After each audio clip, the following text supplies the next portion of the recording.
Hello everyone, welcome to my channel Commerce World.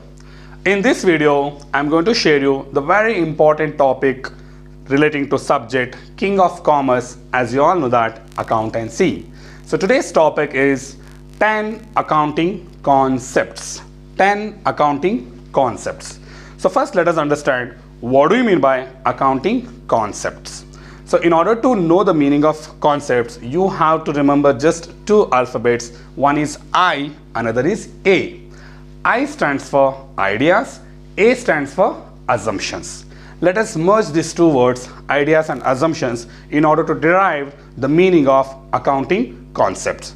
Accounting concepts are fundamental ideas and assumptions which are necessary for accounting practice. I repeat again, accounting concepts are fundamental ideas and assumptions which are necessary for accounting practice.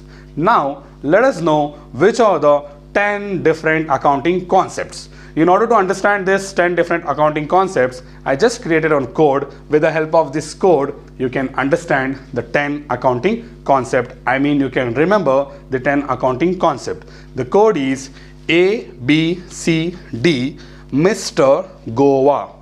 ABCD Mr. Goa. Mr. MR, for M there is a square, means there are 2 points for M. Now let us discuss in detail each point. So A stands for accounting period concept, B stands for business entity concept, C stands for cost concept, and D stands for dual aspect concept, and M square is there. M square. M for matching concept, M for money measurement concept, and R for realization concept, and G stands for going concern concept, and O stands for objectivity concept, and last A stands for accrual concept. Thank you. Yeah.